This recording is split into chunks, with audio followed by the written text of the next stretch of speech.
Hello students, welcome back. How is everybody? कैसे हो आप सब? तो स्टूडेंट्स, आज से हमने अपना जो है सीरीज स्टार्ट करी है कंप्यूटर सेक्शन की। ओके, इसमें क्या होगा, will take the different types of question from your computer section. ठीक है, ये एक जनरल प्रैक्टिस सेक्शन है आपका, जिसमें एसएससी में, यूपीएससी, एलडीसी, स्टेनो, बैंकिंग, सब में ही बैंकिंग सेक्शन से, आई मीन कंप्यूटर सेक्शन से आपके क्वेश्चंस जो है पूछे जाते हैं। ठीक है, मैंने इसमें दो सीरीज हमने स्टार्ट करी हैं। एक सीरीज वो जो बेसिक कंप्यूटर्स का है, मतलब हमने क्वेश्चंस लिए हैं, वो जरूरी नहीं है आपके एग्जाम में आए हो, तो वो क्वेश्चंस जो हैं आपके, हमने बहुत ज्यादा उसको एक्सप्लेन किया है। ठीक है, सेकंड सीरीज जो हमने स्टार्ट करी है वो करी है आपकी, जो सिर्फ एग्जाम ओरिएंटेड, मतलब जो हमारे प्रीवियस ईयर के क्वेश्चन थे। ठीक है, प्रीवियस ईयर के क्वेश्चंस लिए हैं, उसकी थोड़ी सी एक्सप्लेनेशन प्लस उससे रिलेटेड जितने भी क्वेश्चंस बन सकते हैं। हाँ, दोनों वीडियोस में फर्क ये है सिर्फ कि इस वाली जो ये वाला सीरीज है हमारी, इसमें आपके क्वेश्चंस जो होंगे जरूरी नहीं है वो प्रीवियस ईयर में आ रखे हों, प्लस डिटेल्स इस वाली वीडियो में ज्यादा होगी as compare to next series. Okay, so let's get started. जिन्होंने भी अभी तक हमारा चैनल सब्सक्राइब नहीं किया है, please guys subscribe this channel so that सबकी मदद हो सके। और इस वीडियो को अगर अच्छा लगता है कंटेंट तो प्लीज लाइक शेयर सब्सक्राइब करें। दूसरा, औरों को शेयर करो ताकि सबकी जो है हेल्प हो सके। ओके, कोई भी डाउट आता है तो हमने जो है आपको इंक्वायरी आईडी प्रोवाइड कर रखी है, आप उस इंक्वायरी आईडी में हमें बता सकते हैं कि ये डाउट आपको आ रहा है। ठीक है, तो चलते हैं और अपनी वीडियो को स्टार्ट करते हैं। क्वेश्चंस हमारे इंग्लिश लैंग्वेज में होंगे, एक्सप्लेनेशन जो होगी वो हिंदी में होगी, ताकि हिंदी प्लस इंग्लिश दोनों बच्चों को इजी हो जाए समझने में। Okay, let's get started now. Your first question is what is Linux. तो ये लाइनक्स क्या है? ये मालवेयर है, ऑपरेटिंग सिस्टम, एप्लीकेशन, प्रोग्राम या फर्मवेयर? तो लाइनक्स जो है ये है आपका ऑपरेटिंग सिस्टम। ठीक है, ऑपरेटिंग सिस्टम होता क्या है आपका? ऑपरेटिंग सिस्टम देखो, it's a family of open source Unix. ठीक है, क्या है ये? ऑपरेटिंग सिस्टम है, और operating system family of open source Unix. First चीज आपको ये ध्यान रखनी है, आगे और समझाऊंगी मैं। ठीक है, लाइक ऑपरेटिंग सिस्टम रिलीज कब हुआ ये? 17 सितंबर 1991। 1991 में जो है ये लाइनक्स का ऑपरेटिंग सिस्टम आया है। कौन थे इनके इन्वेंटर? ये थे आपके लाइनस टॉरवॉल्ड। ठीक है, याद रखना है। अब ये जो Unix like open source and community developed operating system है, ये वाला, ठीक है, लाइनक्स, ये किस किस चीज के लिए? कंप्यूटर्स के लिए, सर्वर्स के लिए, मेन फ्रेम्स, मोबाइल डिवाइसेस और एम्बेडेड डिवाइस के लिए ये ऑपरेटिंग सिस्टम तैयार किया गया है। ठीक है, देन आपसे पूछा जा सकता है कि जो ये ऑपरेटिंग सिस्टम है ये बेसिकली काम क्या करता है। देखो, ये जो एक तरीके का सॉफ्टवेयर है that manages your computer memory and processes it as well. ठीक है, ये जो आपका सॉफ्टवेयर है और हार्डवेयर है आपके कंप्यूटर का, उसको एक तरीके का ये सॉफ्टवेयर है जिसको ये प्रोसेस करता है। ठीक है, देन क्या अलाउ करता है ये आपको? देखो, it allows you to speak with computer without even knowing how to speak. देखो, अब हमें कोई लैंग्वेज आती नहीं है, ठीक है, तो हम, ये ऑपरेटिंग सिस्टम हमें एक ना इंटरफेस प्रोवाइड करता है कि जहाँ पर हम अपने कंप्यूटर से बात कर सकते हैं। फॉर एग्जांपल, अब कंप्यूटर को हमारी भाषा तो समझ आने नहीं वाली है ना, तो इस ऑपरेटिंग सिस्टम में क्या है, आपने विंडोज खोली, आपको दिखा स्टार्ट, स्टार्ट कर दिया, आपको माई कंप्यूटर दिखा, आपने माई कंप्यूटर्स में काम कर लिया, आपको गूगल दिखा, आपने गूगल को सर्च कर, गूगल से कुछ भी सर्च कर लिया, आपने ईमेल आईडी बना ली, ये सब कर लिया। लेकिन ये सिर्फ जो है आपका, अगर सिर्फ एक लैपटॉप आप ले आओगे तो उससे तो होगा नहीं ना, उसमें कुछ ना कुछ ऑपरेटिंग सिस्टम डालना पड़ेगा, तभी तो वो लैपटॉप काम करेगा आपका, है ना। कंप्यूटर भी अब ले आओगे, वो सिर्फ एक मशीनरी तो है, जब तक आप उसको प्रोग्राम नहीं करोगे, उसमें कोई सॉफ्टवेयर नहीं डालोगे, तब तक वो कैसे काम करेगा? ठीक है, यही होता है आपका ऑपरेटिंग सिस्टम। जो भी कुछ आप अपने पीसी में करते हो वो आप एक ऑपरेटिंग सिस्टम पे करते हो, ये आपको याद रखना है कि ऑपरेटिंग सिस्टम सब कुछ कर रहा है। हर चीज जो आपके लैपटॉप में हो रही है वो ऑपरेटिंग सिस्टम में ही ऑपरेट हो रही है। अब ये जो ऑपरेटिंग सिस्टम होता है ना, ये पहले से ही आपके कंप्यूटर में आता है। ठीक है, पहले से ही हम लाते हैं, लेकिन क्या होता है कि इसको जो ऑपरेटिंग सिस्टम को हम अपग्रेड कर सकते हैं या अपने तरीके से चेंज कर सकते हैं। ठीक है, अब मोस्ट कॉमन आपसे पूछा जा सकता है, तो कौन कौन से हैं? सबसे पहले जो आई थी ये माइक्रोसॉफ्ट विंडोज, ये तो पता ही होगा, जब आप स्टार्ट करते हो कंप्यूटर में एक आवाज आती है विंडोज बनी आती है, तो ये माइक्रोसॉफ्ट विंडोज का ऑपरेटिंग सिस्टम की निशानी है, ठीक है। देन एक लाइनक्स हो गया और एक MACOS, ठीक है, मैक का ऑपरेटिंग सिस्टम। नाउ आपसे ये पूछा जा सकता है कि विंडोज का ऑपरेटिंग सिस्टम कब आया है। तो विंडोज का ऑपरेटिंग सिस्टम जो है आपका 1980 में क्रिएट किया गया है, ठीक है, सबसे पहला 1980 में। लेकिन लाइनक्स कब आया आपका, ये 1991 में क्रिएट हुआ है। विंडोज 10 कब आई है आपकी, विंडोज 10 याद रखना है आपको 2015 में जो है इसका लॉन्च हुआ है अपग्रेडेड वर्जन। विंडोज 8 जो है आपका 2012 में आया है। विंडोज 7 2009 में आई है। और विंडो विस्ता, याद रखना है ये विस्ता, विंडोज विस्ता जो है आपका कब आया है, 2007 में। ये सारी चीजें आपको लर्न करनी है, याद रखनी है। अब ये एक ओपन सोर्स ऑपरेटिंग सिस्टम है। अब ये लाइनक्स एक ओपन सोर्स ऑपरेटिंग सिस्टम है, हमने यहाँ डिस्कस करा था ना। अब ये ओपन सोर्स है क्या, ओपन सोर्स वो सोर्स होता है जिसे कोई भी मॉडिफाई कर सकता है और कोई भी डिस्ट्रीब्यूट कर सकता है, ठीक है। अब लाइनक्स और विंडोज में आपसे पूछा जा सकता है क्या कि ये जो विंडोज है ये ओपन सोर्स है या प्रोप्राइटरी सॉफ्टवेयर है। तो ये ओपन सोर्स सॉफ्टवेयर नहीं है, विंडोज जो है हमारा ये है आपका प्रोप्राइटरी सॉफ्टवेयर। कहीं लिख लो इसको, अगर ये वर्ड आ जाए तो कंफ्यूज नहीं होना। PROPREITARY,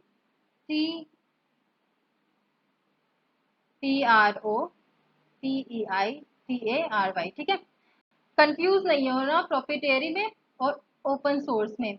ओपन सोर्स वो है जिसको आप मॉडिफाई कर सकते हो और कोई भी डिस्ट्रीब्यूट कर सकता है, लेकिन जो ये प्रोप्राइटरी सॉफ्टवेयर है इसे सिर्फ कंपनी जो बनाती है, ओन करती है, वही मॉडिफाई कर सकती है और वही बेच सकती है, ठीक है, वही डिस्ट्रीब्यूट कर सकती है। तो विंडोज इसमें आता है आपका, लेकिन लाइनक्स जो है ये ओपन है, तो कोई भी इसको मॉडिफाई कर सकता है।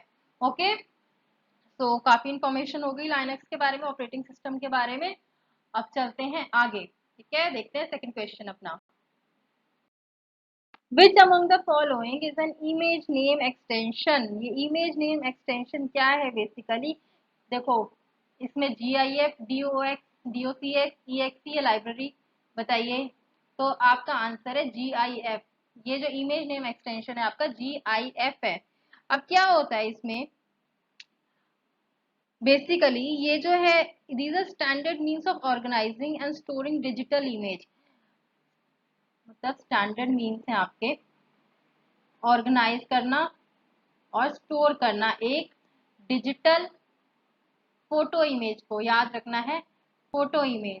ये नहीं है कि आपने कोई फाइल सेव कर दिया है, इस तरीके का कुछ रिटर्न डॉक्यूमेंट नहीं। अगर आपकी कोई फोटो है, ठीक है, आपने वर्ड में पेंट में आपने कोई काम किया, उस वहां पर आपका हो गई फोटो, या फिर आपने इंटरनेट से कोई फोटो सेव करी है, ठीक है, या कोई फोटो आपने क्रिएट करी है, जो फोटो होती है ना बेसिकली वो होता है आपका उसे जब हम सेव करते हैं, तो जैसे कोई सेव हुई तो डॉट PNG इससे सेव कर सकते हो, डॉट JPEG, ये सारे ऑप्शन आते हैं ना कि आप ये इस फोटो वाले डॉक्यूमेंट को कैसे सेव करना चाहते हो। फिर अब इसमें भी कितने सारे होते हैं आपके, देखो फोटो को जो आप सेव करते हो ना अपना, ये अलग अलग तरीके से हो जाता है। जैसे आपने कोई भी अपनी फोटो, जैसे पेंट में कोई आपने फाइल बनाई, ठीक है, पेंट में कोई भी फोटो बनाई, उसमें आपने डाल दिया, नाम दे दिया आपने शिल्पी, ठीक है, शिल्पी डॉट, उसमें आपसे नीचे जब आप सेव करते हो ना उसमें PNG JPEG ये सब आता है। तो अब हम डिस्कस करते हैं PNG JPEG क्या है। ये सारी हैं आपकी इमेज की एक्सटेंशन जब आप फाइल को सेव करते हो, ठीक है, किसी भी इमेज फाइल को।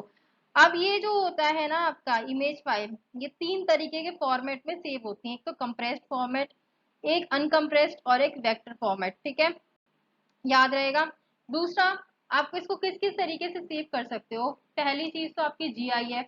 GIF है क्या, अगर आप किसी फाइल को सेव कर रहे हो तो GIF तो आपको पता ही होगा, जो आजकल छोटी छोटी आपकी फोटोज जो चल रही हैं, जिसमें वीडियोस भी होती हैं प्लस फोटो होती, फोटो ही है प्लस काइंड ऑफ वीडियो ही होती है वो थोड़ा सा, तो ये GIF होती है। इसका क्या मतलब होता है, ये है आपका ग्राफिक्स इंटरचेंज फॉर्मेट, ठीक है, याद रखना है full form, graphics interchange format, जो आजकल आप GIF देखते हो ना, GIF है हमारी, इसका ये फुल फॉर्म है। सेकंड JPEG, JPEG की फुल फॉर्म याद रखनी है आपको, joint photographic expert group, joint photographic, E for expert and G stands for group.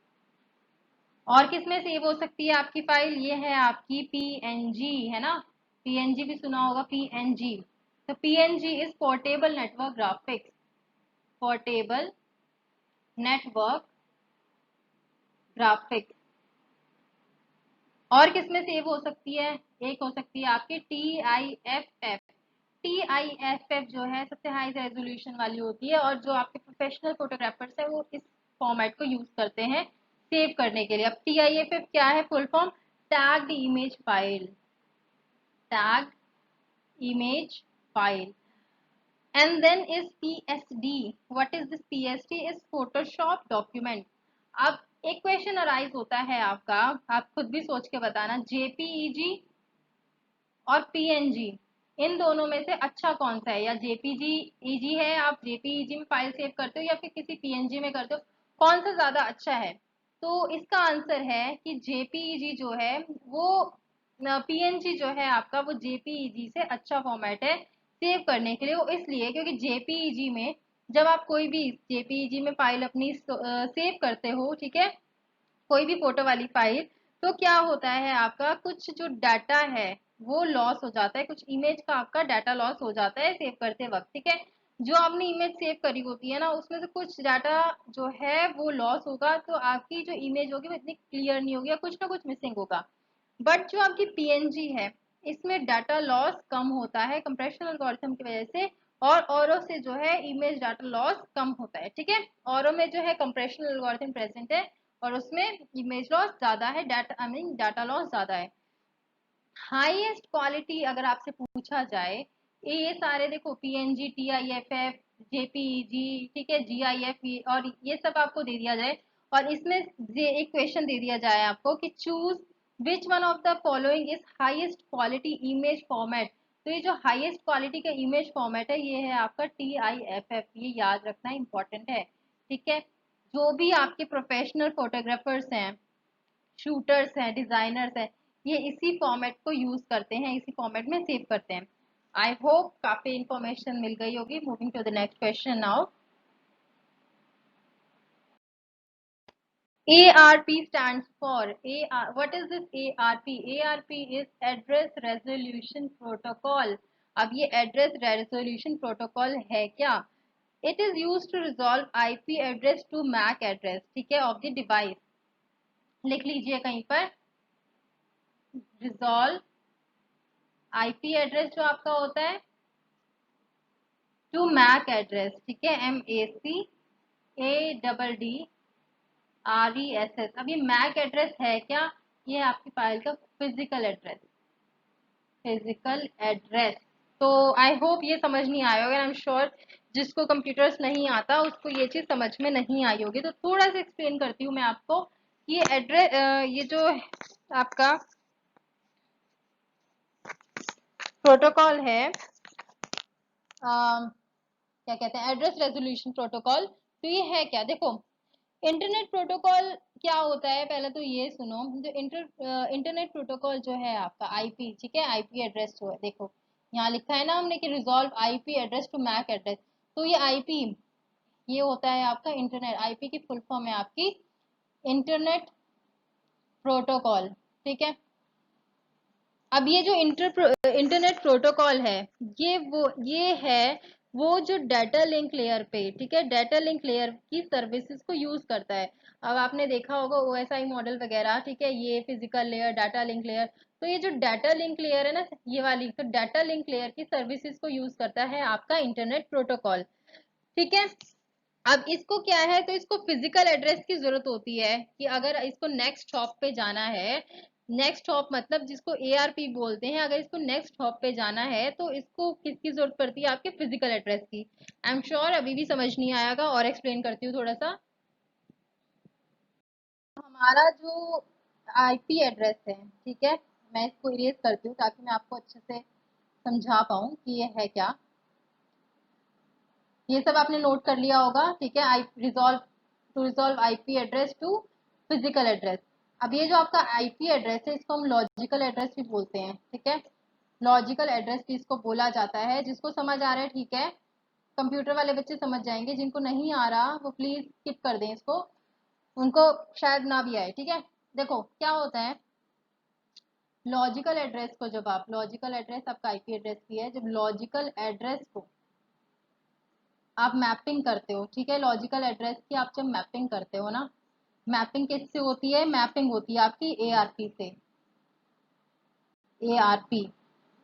अब ये एआरपी है क्या, एड्रेस रेजोल्यूशन प्रोटोकॉल, जब इससे आपकी मैपिंग करते हैं टू ऑब्टेन फिजिकल एड्रेस, ठीक है, फिजिकल एड्रेस के लिए, तब क्या होता है, अब ये जो मैपिंग है ना आपके आईपी एड्रेस की, जो कि लॉजिकल एड्रेस है, इसकी मैपिंग दो तरीके से होती है। कैसे, एक तो static mapping, second is dynamic mapping, ठीक है, स्टैटिक और डायनेमिक मैपिंग। स्टैटिक मैपिंग में क्या होता है, एक टेबल क्रिएट होती है, ठीक है, with logical and physical address. मान लो एक टेबल है, अब ये टेबल क्रिएट हो गई विद लॉजिकल, इसमें लॉजिकल एड्रेस होता है एक उसका, और एक फिजिकल एड्रेस, ठीक है। अब इसमें प्रॉब्लम ज्यादा होती है, बिकॉज अब क्या होगा, किसी को भी आईपी एड्रेस के कॉरेस्पॉन्डिंग आपका फिजिकल एड्रेस पता करना है, ठीक है, कोई भी आईपी एड्रेस है, अगर उसके कॉरेस्पॉन्डिंग फिजिकल एड्रेस पता करना होता है तो पहले क्या करना होगा, इस टेबल को एक्सेस करना होता है, ठीक है। स्टैटिक मैपिंग में क्या होता है, टेबल क्रिएटेड होती है विद किस, क्या क्या होता है इस टेबल में, लॉजिकल और फिजिकल एड्रेस। अब प्रॉब्लम यहाँ आती है कि अगर आईपी एड्रेस के कॉरेस्पॉन्डिंग फिजिकल एड्रेस का पता करना होता है तो टेबल को एक्सेस करना होगा, ठीक है। अब क्या होगा, अगर किसी ने अपना इंटरफेस कार्ड चेंज किया है तो भी क्या होगा कि पीसी जो है ना अभी भी पुराने जो फिजिकल एड्रेस है उसको शो करेगा, ठीक है। अगर वो टेबल में जाके इसको चेंज करना भूल गया है तो वही जो लिंक है पुराना फिजिकल एड्रेस शो होगा। तो ये प्रॉब्लम आ जाती है आपकी स्टैटिक मैपिंग में। अब ये जो आपकी डायनेमिक मैपिंग है, ठीक है, डायनेमिक मैपिंग में क्या होता है कि इसमें हर बार, ठीक है, हर बार machine knows a logical address and another machine to machine can use a protocol to find physical address. इसी डायनेमिक मैपिंग को दो तरीके से हम इम्प्लीमेंट करते हैं। ये जो डायनेमिक मैपिंग है आपकी, इसको दो तरीके से हम इम्प्लीमेंट करते हैं। कैसे, एक एआरपी से और एक आरएआरपी से, ठीक है। एआरपी जो हमने डिस्कस किया है, address resolution protocol, I hope dynamic समझ में आया होगा। मतलब कि हर बार मशीन को लॉजिकल एड्रेस जो होता है वो पता होता है दूसरी मशीन का, ठीक है। उस क्या होता है, दूसरी मशीन जो है एक, इनको प्रोटोकॉल दिया जाता है, ठीक है, उस प्रोटोकॉल के थ्रू जो है सामने वाली मशीन का फिजिकल एड्रेस फाइंड कर सकते हैं। मान लो यहाँ एक मशीन है, ठीक है, सामने वाली मशीन का इसको जो है आईपी एड्रेस पता करना है, तो इसके पास एक प्रोटोकॉल होगा, एआरपी इसको दिया जाएगा। अब ये एआरपी जो है आगे भेजेगा, ठीक है। अब इसी एआरपी को यूज करके इस मशीन का, ये M1 है, ये मशीन 2 है, इस मशीन का फिजिकल एड्रेस जो है वो ऑब्टेन करेगी इस एआरपी से, ठीक है, एआरपी। और एक आरएआरपी भी होता है आपको, ठीक है। तो एआरपी तो हो गया आपका एड्रेस रेजोल्यूशन प्रोटोकॉल, लेकिन ये जो आरएआरपी है ये क्या है आपका, रिवर्स एड्रेस रेजोल्यूशन प्रोटोकॉल। ये भी याद रखना है, इंपॉर्टेंट है। थोड़ा सा और एक्सप्लेन करती हूँ इसमें मैं आपको। देखो, लॉजिकल एड्रेस को एक्सेप्ट करता है, ठीक है, आईपी प्रोटोकॉल से, जो एआरपी प्रोटोकॉल है, एआरपी प्रोटोकॉल है, लॉजिकल एड्रेस को एक्सेप्ट करता है आईपी प्रोटोकॉल से, ठीक है। एड्रेस कॉरेस्पॉन्डिंग, एड्रेस को कॉरेस्पॉन्डिंग फिजिकल एड्रेस से मैप करता है और डाटा लिंक लेयर पे पास करता है, जो एआरपी प्रोटोकॉल का काम होता है बेसिक। अब ये जो एआरपी का काम होगा, ये क्या करेगा, लॉजिकल एड्रेस को एक्सेप्ट करता है आईपी प्रोटोकॉल से, एड्रेस को कॉरेस्पॉन्डिंग फिजिकल एड्रेस से मैप करता है और डाटा लिंक लेयर पे जो है इसको पास करता है। अब ये किस तरीके से काम करता है, और थोड़ा सा मैं इसको इजी लैंग्वेज में आपको करके बताती हूँ। देखिए, ज्यादा मेरे को लग रहा है एक्सप्लेनेशन हो गई है, और बच्चों को जिन्होंने नहीं पढ़ा ये कंप्यूटर्स उनको समझ कम ही आ रहा होगा ये, है ना। तो यहाँ हमने कर दिया इसको इरेज। थोड़ा सा और मैं सिंपल लैंग्वेज लेके आपको समझाने की कोशिश करती हूँ। देखो, मान लीजिए यहाँ पर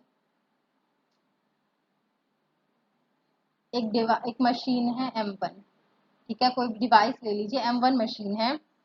यहाँ पर अलग अलग मशीन हैं, M2, M3, यहाँ पर M4 और ये है हमारा M5, ठीक है। अब क्या होगा, मान लो M1 को M5 से कम्युनिकेट करना है, इस मशीन को इस मशीन से कम्युनिकेट करना है, इसका क्या ऑब्टेन करना है, इसको M5 को इसका फिजिकल एड्रेस वगैरह इसको ऑब्टेन करना है। तो क्या होगा, इससे इससे इसको एक कम्युनिकेशन सेटअप करना है। तो MI जो है, M1 जो है आपका एक ARP रिक्वेस्ट भेजेगा, ठीक है। किसको भेजेगा, वो भेजना उसको M5 पे है, तो ARP रिक्वेस्ट इसने भेजी, एक ARP रिक्वेस्ट। ये क्या है, आपका एड्रेस रेजोल्यूशन प्रोटोकॉल रिक्वेस्ट। इसमें तीन चीजें होती हैं आपकी, ठीक है। ARP रिक्वेस्ट में तीन चीजें होती हैं, कौन कौन सी, देखो। अब इसने एक रिक्वेस्ट भेजी, ठीक है। उस रिक्वेस्ट में क्या क्या होगा, एक तो देखो M1 का IP एड्रेस, M1 का, अब शायद आपको क्लियर हो जाएंगी चीजें, मैं आपको क्या समझा रही थी। M1 का IP एड्रेस होगा। सेकंड इसके पास होगा M1 का फिजिकल एड्रेस, M1 का फिजिकल एड्रेस। ये जो M1 ने रिक्वेस्ट भेजी है, ARP request, IP address, physical address, अब इसको M5 से जो है कम्युनिकेट करना है, तो यहाँ पर होगा इसका M5 का IP एड्रेस, ठीक है। पैकेट के फॉर्म में जाता है ये हर चीज, जो इंफॉर्मेशन ट्रेवल करती है। अभी पैकेट की फॉर्म में जो जाएगा, ठीक है, ये पैकेट जाएगा पहले M2 पे, ठीक है। ये वाला पैकेट जो इसने ARP रिक्वेस्ट भेजी पैकेट के फॉर्म में, ये गया M2 ने कहा भाई ये मेरा पैकेट नहीं है, इसने भेज दिया आगे। M3 पे गया, इसने भी कहा ये मेरा पैकेट नहीं है, M3 पे गया। M4 ने कहा भाई ये मेरा पैकेट नहीं है, M4 ने भी आगे पास कर दिया। अब क्या होगा, ये पहुंचेगा M5 पे, डायरेक्ट थोड़ी है कि यहाँ से यहाँ तक पहुंच जाएगा। अब M5 पे गया, वो M5 वाली मशीनरी जो है वो देखेगी कि भाई इस पे M5 का, देखेगी वो एक पैकेट आया है और उस पैकेट पे M5 का एड्रेस है, ठीक है। अब M5 का IP एड्रेस इस पैकेट पे है, तो ये जो है M5 उसको रिकॉग्नाइज कर लेगी कि भाई हाँ ये मेरा पैकेट है और ये मेरे लिए जो है इंफॉर्मेशन आई है, ठीक है। अब M5 जो है, ठीक है, ये क्या करेगा, एक ARP रिस्पॉन्स पैकेट सेंड करेगा। अब देखो यहां से यहां तक पहुंच गया हमारा पैकेट, M5 ने रिकॉग्नाइज कर लिया। M5 का प्रोसेस अब यहां से स्टार्ट होता है। M5 जो है ये M1 की तरफ एक क्या सेंड करेगा, ये करेगा रिस्पॉन्स पैकेट सेंड,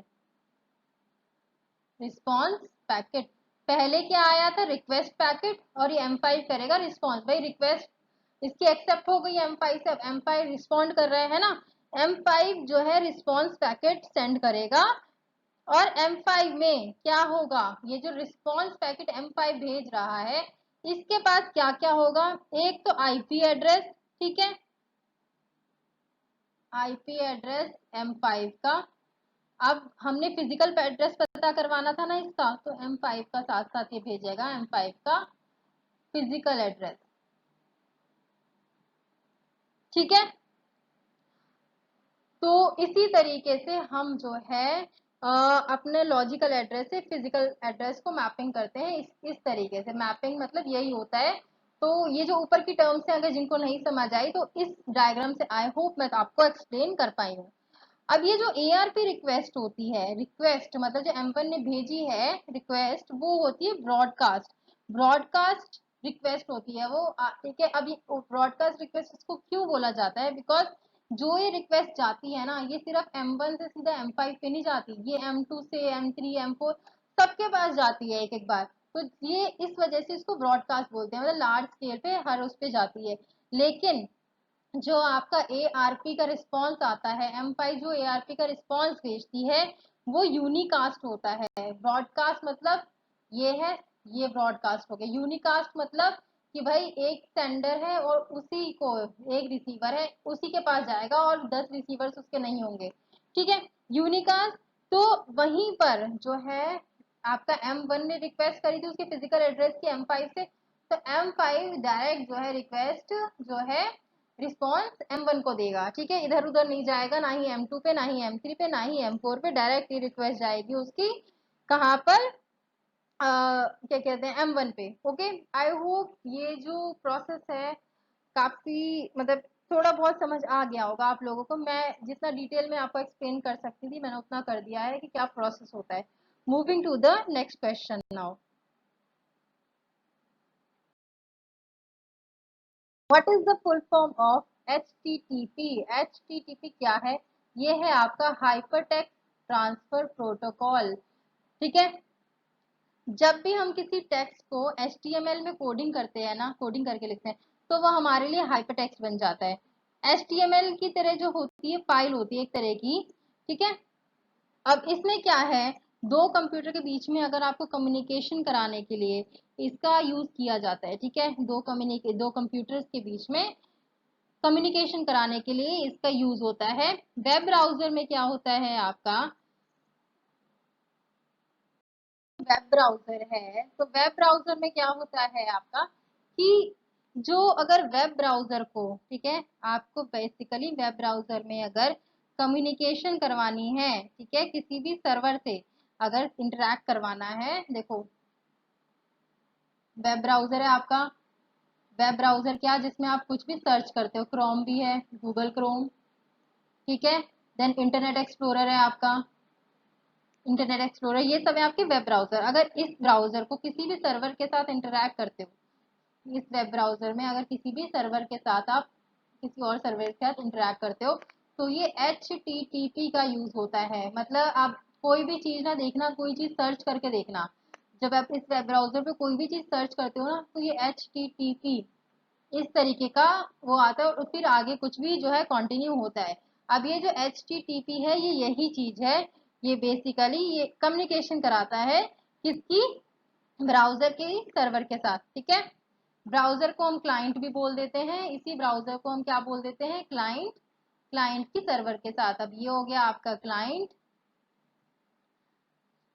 ये आपका सर्वर, ये HTTP एक इस तरीके का एड्रेस होता है, ठीक है, ट्रांसफर प्रोटोकॉल होता है, ये लग के यहाँ पर रिक्वेस्ट भेजता है और सर्वर फिर वापस वो करता है। मतलब आपने यहाँ पर लिखा फेसबुक आपको ओपन करनी है, तो HTTP कुछ करके फेसबुक आ जाएगा, वो उसके पास सर्वर के पास रिक्वेस्ट भेजेगा और आपके यहाँ पर फेसबुक जो है ओपन हो जाएगी। तो ये प्रोसेस होता है आपका। अब आजकल आपने देखा होगा कि HTTP, ये आपको लर्न याद रखना है, HTTP और एक HTTP और S, ये आजकल यूज हो रहा है। तो ये S क्या है, जो ये S है ना आपका, ये सिक्योरिटी पर्पस के लिए है। तो ये HTTP से ज्यादा ये HTTPS ज्यादा सिक्योर है, ठीक है। अब ये क्या होता है कि आप कई बार अपना जो है पैकेट्स के फॉर्म में हम कोई भी इंफॉर्मेशन भेजते हैं तो पैकेट्स के फॉर्म में भेजते हैं। अब कई बार क्या होता है, जैसे आपने क्या करना है, कोई भी ऑनलाइन शॉपिंग करी अमेजोन से, ठीक है, अमेजोन से ऑनलाइन शॉपिंग कर ली, और अब आपने क्या कहा कि मैं यहाँ पर डेबिट कार्ड से पेमेंट करता हूँ, नेट बैंकिंग से पेमेंट करता हूँ। अब पेमेंट कर दिया आपने, ठीक है, पेमेंट करोगे तो क्या क्या आएगा उस साइट पे, आपको क्या क्या लिखना होता है, एक तो अपना कार्ड नंबर, CVV, ये सब अपनी पर्सनल डिटेल्स फिल करनी होती है ना, कार्ड नंबर भी आ गया, CVV आ गया, एक्सपायरी आ गई, अब हर चीज पैकेट्स के फॉर्म में। अब क्या करता है ये, यहाँ से लेकर आपके बैंक में ये सब जाएगा, और बैंक में जाके ये पता चलेगा भाई इतने की पेमेंट हुई, वो काट देंगे। अब मीनवाइल अब कोई यहाँ पर हैकर बैठा है, ठीक है, यहाँ मान लो कोई हैकर बैठा है और उसने एक आधे पैकेट चुरा लिए आपके, तो क्या होगा कि आपका तो सारी डिटेल्स उसने ले ली ना, क्योंकि पैकेट के फॉर्म में आगे ट्रांसफर होती है कोई भी इंफॉर्मेशन, तो उसने तो सारी डिटेल चुरा ली ना हैकर ने आपकी। तो इसी चीज को बचाने के लिए अब हम यूज करते हैं अपना HTTPS, ये जो S लगा होता है ना, S फॉर सिक्योरिटी। आजकल ये कहाँ कहाँ पर यूज होता है, फेसबुक जो है वो HTTPS करती है, ठीक है, ये देखना फेसबुक भी चलाते हो ना तो HTTPS आता है, जीमेल में भी HTTPS आएगा, कोई भी शॉपिंग वेबसाइट है कितनी सारी बड़ी बड़ी, उसमें भी ये यूज करते हैं, ऑनलाइन पेमेंट के लिए आजकल यही यूज होता है। तो जो आपको HTTP और HTTPS में से HTTPS सेफ है, और आप लोगों को यही यूज करना चाहिए, ठीक है, क्योंकि इसमें आपकी कोई भी जो है मान लो कोई यहाँ पर ये कंपैरेटिवली सेफ है, और अगर हैकर ने कोई चीज हैक करने की कोशिश भी करी, एक आधा पैकेट बाई चांस वो ले भी गया, तो उसमें क्या है, एक आधा पैकेट इसने हैक कर लिया बट फिर भी उसके पास इंफॉर्मेशन आपकी जो पर्सनल है वो नहीं पहुंचेगी, काफी सिक्योर है आपका। ठीक है, HTTPS फुल फॉर्म आपको पता चल गई किससे यूज होता है, ये भी पता चल गया होगा। Moving to the next question.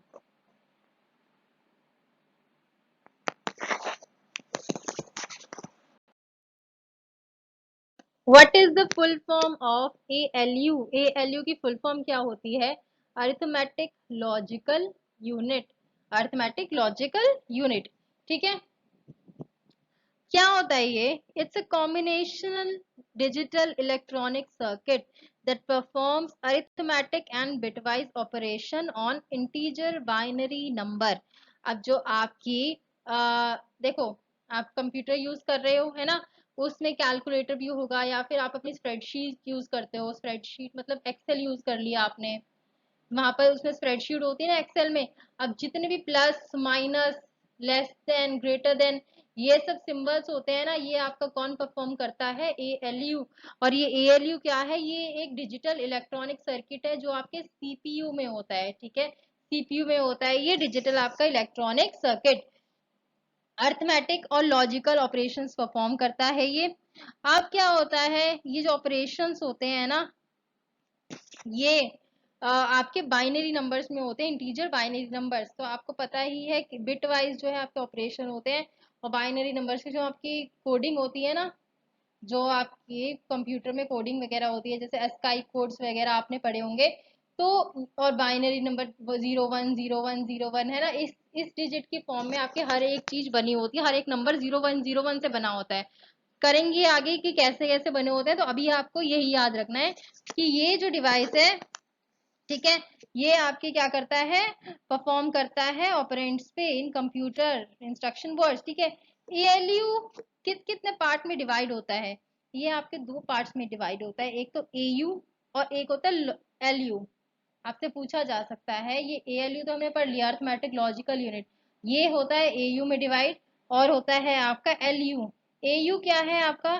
Full form याद रखनी है, अरिथमेटिक यूनिट।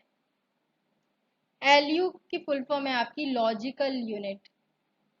लॉजिकल यूनिट कौन सी है? Less than, greater than, equal to, ये सब arithmetic, plus minus divide multiply, ये सब आती है आपकी अरिथमेटिक यूनिट्स। ठीक है, moving to the next question.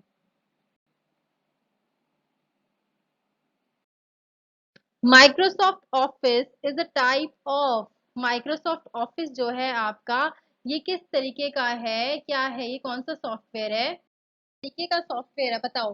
Application software है, सिस्टम सॉफ्टवेयर है, यूटिलिटी सॉफ्टवेयर है, या किस तरीके का? तो ये जो माइक्रोसॉफ्ट ऑफिस है ना, ये है आपका एप्लीकेशन सॉफ्टवेयर। एप्लीकेशन सॉफ्टवेयर क्या होता है और सिस्टम सॉफ्टवेयर क्या होता है, डिस्कस कर लेते हैं। देखो, it's known as application software. Software होता क्या है? ये एक सेट ऑफ इंस्ट्रक्शंस हैं। ठीक है, software basically set of instructions हैं आपकी। ठीक है, या फिर सेट ऑफ इंस्ट्रक्शंस कह सकते हो इसको, सेट ऑफ डाटा कह सकते हो, सेट ऑफ प्रोग्राम्स कह सकते हो, जो कि जो आपका प्रोग्रामर है वो यूज करता है स्पेसिफिक टास्क परफॉर्म करने के लिए अपने कंप्यूटर पे। ठीक है, सॉफ्टवेयर के दो टाइप्स होते हैं। इस सॉफ्टवेयर जो होता है आपका, पता चल गया होगा होता क्या है, इसके दो टाइप्स होते हैं। एक तो होता है आपका सिस्टम सॉफ्टवेयर, और एक होता है आपका एप्लीकेशन सॉफ्टवेयर। अब व्हाट इज सिस्टम सॉफ्टवेयर? तो ये सिस्टम सॉफ्टवेयर जो होता है आपका, ये जो हमने डिस्कस किया था, जैसे जो परफॉर्म करता है आपका जर्नल ऑपरेशंस। ठीक है, जो परफॉर्म या फिर control journal operations on your computer, journal operations जो करता है। ठीक है, जैसे विंडोज, लाइनक्स और MACOS। अब ये जो है आपके जर्नल ऑपरेशंस परफॉर्म करते हैं आपके कंप्यूटर पे, जैसे आपने फाइल ओपन करनी है, ये सब करना है। अब क्या हुआ, स्टार्ट भी कर लिया, ये सब कर लिया, तो उसमें ये ऑपरेटिंग सिस्टम है ना, अब जर्नल ऑपरेशंस ये परफॉर्म कर देगा सॉफ्टवेयर। इसी में सॉफ्टवेयर होता है आपका विंडोज में, लाइनक्स में। अब जो ये एप्लीकेशन सॉफ्टवेयर होता है ना, ये करता है it helps to perform specific task. Specific task कैसे? जैसे कि अब ये सब तो जर्नल टास्क करेंगे, ठीक है, लाइनक्स ये सारे सॉफ्टवेयर जो है ये अपने जर्नल टास्क करेंगे, लेकिन ये जो एप्लीकेशन सॉफ्टवेयर, अब देखो आपने खोली माइक्रोसॉफ्ट वर्ड में फाइल, ठीक है, वर्ड में आपने लिखना शुरू करा, उसमें एडिटिंग करी, उसमें पिक्चर्स डाली, अब एक्सेल में आपने डाटा बनाया, ठीक है, स्प्रेडशीट्स बना दी, तो जो ऑफिस है, पेंट है, वीडियो प्लेयर है, इनका एक स्पेसिफिक टास्क होता है ना, ये अपना एक स्पेसिफिक टास्क परफॉर्म करते हैं। जैसे वीडियो प्लेयर है तो उस पर वीडियो ही चलेगी, है ना, ऑडियो प्लेयर है और उस पर ऑडियो चलेगी, पेंट अपना पेंट का काम करेगा, उसमें सिर्फ आप पेंटिंग कर सकते हो और कुछ नहीं कर सकते, इनके पास अपना एक स्पेसिफिक टास्क है, अपना स्पेसिफिक टास्क परफॉर्म करते हैं, तो इसीलिए इनको बोलते हैं एप्लीकेशन सॉफ्टवेयर भी, ठीक है। So moving to the next question now,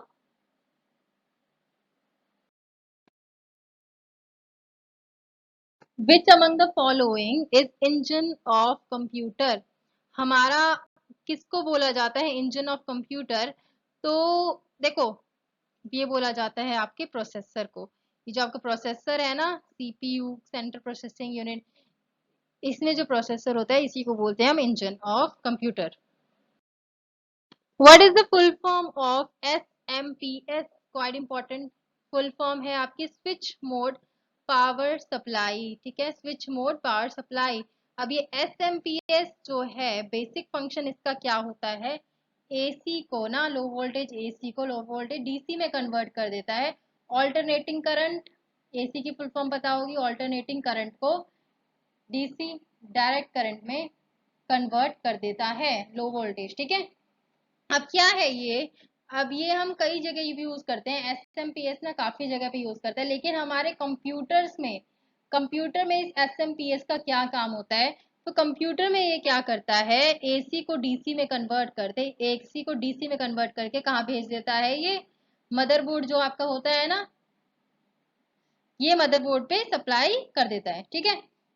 SMPS से basically it regulates and provides a reliable output irrespective of your variation in input voltage, ठीक है, for proper functioning of computer, मतलब है इसका कि ये रेगुलेट करता है, और जैसे कि आपका कोई भी सप्लाई आई, ठीक है, एसी सप्लाई आई, तो एसी आती है ना, तो अब ये क्या करोगे, कई बार ज्यादा आएगी, कई बार कम वोल्टेज आएगी, तो इरेगुलर वोल्टेज भी आती है, तो ये जो S M P S device लगाते हैं ना हम, ये S M P S device ये सीपीयू में होता है आपका, और ये क्या करता है, ये इस वोल्टेज को रेगुलेट करके फिर हमारे जो है लैपटॉप पे या पीसी पे उस सप्लाई को भेजता है, वरना देखो जिस हिसाब से सप्लाई आती है, कई बार ज्यादा वोल्टेज कई बार कम, तो हमारे सीपीयू के खराब होने के चांसेस ज्यादा होते हैं, है ना, CPU I am sorry computer के या फिर लैपटॉप के चांसेस ज्यादा होते हैं, आप खुद में ही देखा होगा आपने कि जो हमारे घर में भी कोई भी चीज चलती है, रेफ्रिजरेटर चलता है, टेलीविजन चलता है, कई बार ज्यादा वोल्टेज आ जाती है या कम आ जाती है, तो वोल्टेज फ्लक्चुएशंस की वजह से क्या होती है, सारी चीजें खराब हो जाती है ना,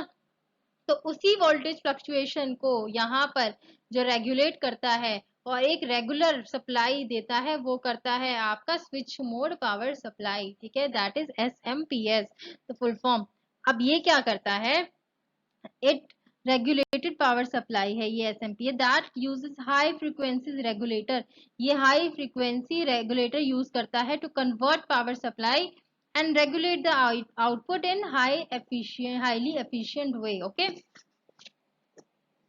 I hope समझ आया होगा एसएमपीएस का function. Moving to the next question now,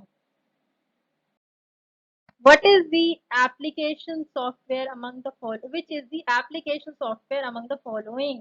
अब एप्लीकेशन सॉफ्टवेयर हमने करा था ना कि क्या होता है, जो कोई पर्टिकुलर एप्लीकेशन जो है पर्टिकुलर टास्क परफॉर्म करने के लिए बना होता है, तो ये जो माइक्रोसॉफ्ट ऑफिस है आपका, ये है आपका एप्लीकेशन सॉफ्टवेयर, ओके। यहाँ पर माइक्रोसॉफ्ट ऑफिस है, माइक्रोसॉफ्ट वर्ड भी हो सकता था, पेंट भी हो सकता है, ये सब है आपके एप्लीकेशन सॉफ्टवेयर। चलिए आगे चलते हैं, 1 byte is equal to how many bits, तो ये 1 बाइट जो है आपकी ये होती है 8 बिट्स के बराबर, ठीक है, लिख लो इसे, 1 byte is equal to 8 bits. अब जो इन्फॉर्मेशन प्रोवाइड कर रही हूँ वो भी कहीं लिख लो। देन आपसे पूछा जा सकता है 1 KB, 1 KB is equal to how many bytes, so 1 KB is equal to 1 kilobyte is equal to 1000 bytes, then 1 gigabyte is equal to 1024 megabyte, ये याद रखना है, 1 GB कितना होता है, 1024 MB, 1 TB। अब आप हार्ड ड्राइव वगैरह होती हैं आपकी हार्ड डिस्क, तो कहते हो ना 1 TB की, अब ये 1 TB क्या है, 1024 GB। ठीक है, 1 GB क्या है, 1024 MB। देन आपका a byte can store only 1 character. एक बाइट जो होती है ना आपकी, एक बाइट ये सिर्फ एक ही कैरेक्टर को स्टोर कर सकती है। अब ये जो एक कैरेक्टर है ना, ये कैसे बनता है आपका, 8 बिट से।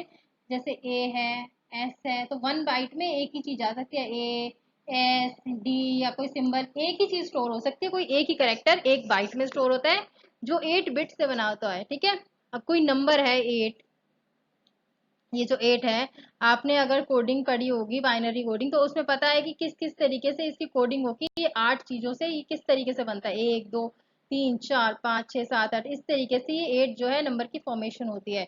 तो ये थोड़ा सा और डीप टॉपिक है, सिर्फ आप यहाँ इस क्वेश्चन के लिए इतना ही करिए। ठीक है, moving to the next question.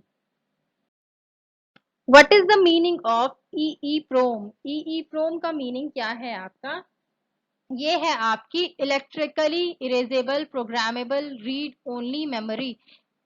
Electronically नहीं है, अगर फिर से मैं बता दूं, कई लोग इलेक्ट्रॉनिकली करेंगे। ठीक है, EEPROM जरूर कंप्यूटर से रिलेटेड है, लेकिन इलेक्ट्रॉनिकली नहीं है, ये है आपका electrically erasable programmable read only memory. ठीक है, ROM क्या होता है आपका, ROM होता है आपका read only memory. Read only memory मतलब कि आप कोई भी फाइल है, ठीक है, कोई भी फाइल है, तो जब आप उसको ओपन करते हो, जैसे आपको कोई PDF वगैरह इस टाइप की चीज है जिसमें आप चेंजेस नहीं कर सकते, सिर्फ आप उसको पढ़ सकते हो, ठीक है, उसे ही बोलते हैं रीड ओनली, सिर्फ आप रीड करोगे। अब नेक्स्ट टाइम मान लो इसमें क्या होता है कि जो आपका रैम है, ठीक है, रैंडम एक्सेस मेमोरी, उसमें क्या होता है कि अगर आपने सेव नहीं किया डाटा तो चला जाता है। ठीक है, दोबारा से आपको लिखना पड़ेगा, सेव नहीं है। अब ये जो आपके रोम है, इसमें क्या है, अगर मान लो इलेक्ट्रिसिटी चली भी जाती है तो भी आपको कोई दिक्कत नहीं आएगी, आपका सारा का सारा डाटा सेव रहता है। प्लस आप उसको कभी भी कैसे भी रीड कर सकते हो। मान लो आपने एक PDF खोली है और वो सिर्फ वो रीडिंग के लिए, आप उसमें कोई चेंजेस नहीं कर सकते, तो आपने उसको खोला, ठीक है, अब ओपन करके उस PDF में आप 5th लाइन पे हो, 5th लाइन में क्या हुआ, लाइट चली जाती है। अब ये तो है नहीं कि अब 5th लाइन तक है तो बाकी नीचे का गायब हो जाएगा, अगली बार खोलोगे तो भी वो उतना ही रहेगा। ठीक है, तो रीड आप कितनी बार भी उसको कर सकते हो। अब क्या था, पहले जो रोम होती थी उसमें आप सिर्फ रीड कर सकते थे, कोई भी चेंजेस नहीं कर सकते थे, लेकिन अब रोम के सब पार्ट्स आ गए हैं, जैसे प्रोम, ठीक है, ई प्रोम, ई प्रोम। तो ई प्रोम जो है आपका, इसका मतलब है ये आप इस डाटा को इलेक्ट्रिकली इरेज कर सकते हो। ठीक है, मतलब जैसे जो आपकी PDF है उसमें इलेक्ट्रिकली डाटा को इरेज कर सकते हो। ठीक है, आई होप समझ में आया होगा। Moving to the next question. Who is known as father of jQuery? GQUERY, jQuery। Father of jQuery कौन है, ये है आपके जॉन रेसिग। ठीक है, next question. Which is responsible for communication between memory and ALU? Memory और ALU के बीच में कम्युनिकेशन के लिए कौन रिस्पॉन्सिबल होता है, तो ये है आपका control unit. Control unit diagram से समझाती हूँ मैं आपको इसे जल्दी से। ये है आपकी CU कंट्रोल यूनिट, यहाँ पर है आपकी ALU arithmetic logical unit, then यहाँ पर है आपकी मेमोरी। ठीक है, ये हो गई आपकी मेन मेमोरी। अब क्या होता है, मेन मेमोरी से जो है आपकी इंस्ट्रक्शन कहाँ फैच होगी,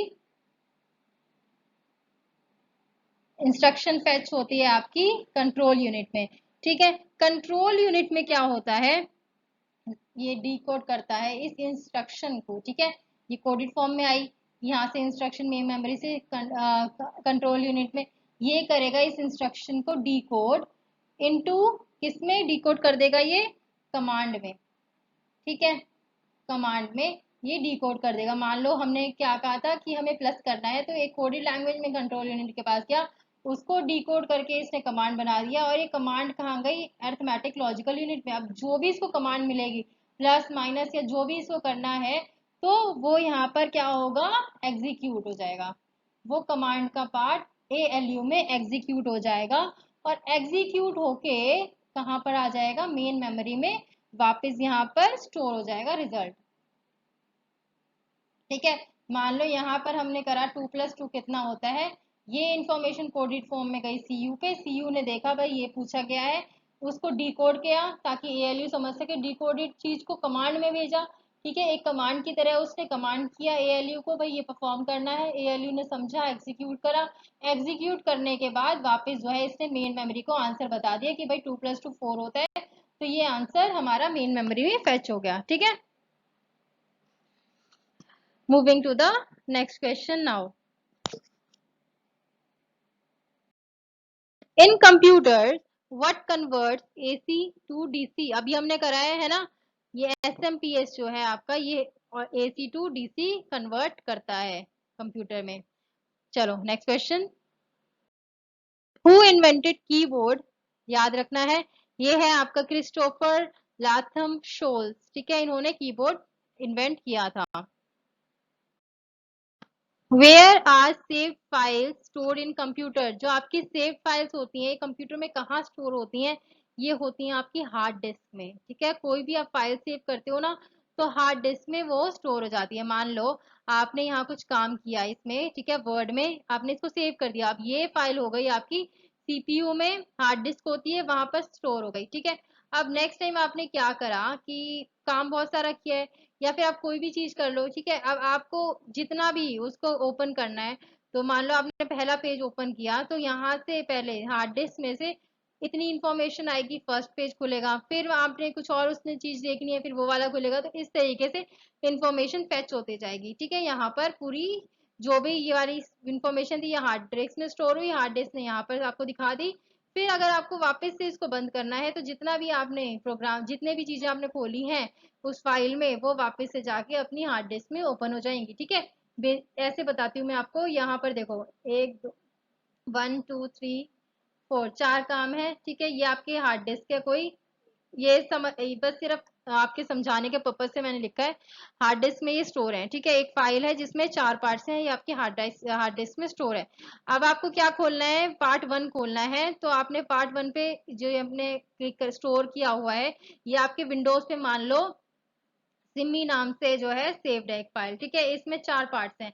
अब आपने सिमी, ठीक है, और एक चीज आपने यहाँ पर रचित के नाम से स्टोर है, तो अब आपको सिमी नाम की फाइल खोलनी है, आपने सिमी नाम की फाइल ओपन करी यहाँ पर, तो ये जो 1 है ना, ये 1 ये यहाँ पर आ जाएगा। ठीक है, अब यहाँ पर खुल गया, अब आपको इसको वापस बंद करना है, तो ये वापस फाइल 1 जो है ये यहाँ पर स्टोर हो जाएगी। अब सिमिलरली अगर ये पार्ट भी होता ना, तो जितना पार्ट आप ओपन करोगे वो हार्ड डिस्क से आ जाएगा, और फिर जब वापस बंद करोगे वो पार्ट वापस हार्ड डिस्क में चला जाएगा। ठीक है, moving to the next question,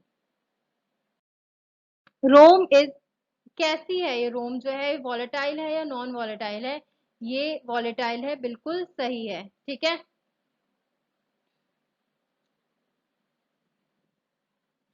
I am sorry, it's non volatile,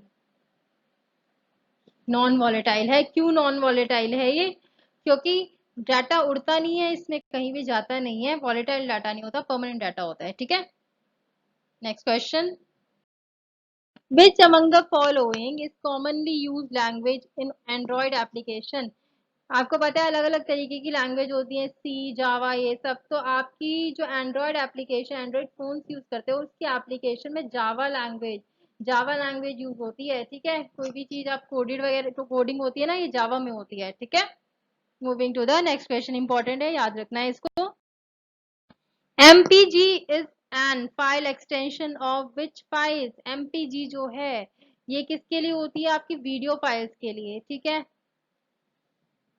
पता ही होगा आपको, वीडियो फाइल्स के लिए MPG जो है वो एक्सटेंशन होती है, फाइल एक्सटेंशन स्टोर करने के लिए। आगे चलते हैं, which term is related to database, database से कौन सी टर्म रिलेटेड होती है, तो ये है आपकी ओरेकल। ठीक है, ओरेकल जो है ये टर्म है डाटाबेस से related. USB is which type of storage device, USB किस टाइप की स्टोरेज है, ये आपकी प्राइमरी, सेकेंडरी या टर्शरी, तो डिवाइस है ये टर्शरी। क्यों इसको टर्शरी बोला जाता है? पहले तो स्टोरेज डिवाइसेस आपकी कितनी होती हैं? देखो, एक तो जो है प्राइमरी स्टोरेज होती है आपकी, प्राइमरी स्टोरेज डिवाइसेस, और एक है आपकी सेकेंडरी स्टोरेज डिवाइसेस। ठीक है, प्राइमरी स्टोरेज जो है आपकी, ये सीपीयू में डायरेक्ट जो है स्टोरेज होती है, सीपीयू में डायरेक्ट जो स्टोरेज होती है, इसको प्राइमरी स्टोरेज कहते हैं। ठीक है, अब जो भी आप फाइल वगैरह वर्ड में कुछ काम करते हैं, कोई भी फाइल स्टोर करते हैं, वो डायरेक्ट हो जाती है सीपीयू में स्टोर। तो आपको पता ही होगा हार्ड ड्राइव में, तो वो होती है कि प्राइमरी स्टोरेज। अब ये सेकेंडरी स्टोरेज जो होती है, ये होती है आपकी जो फ्लॉपी डिस्क वगैरह यूज करते हो आप, सीडीज, ये इन सब में होती है आपकी सेकेंडरी स्टोरेज। अब जो टर्शरी है ना, ये होती है आपकी जो ब्लूटूथ है,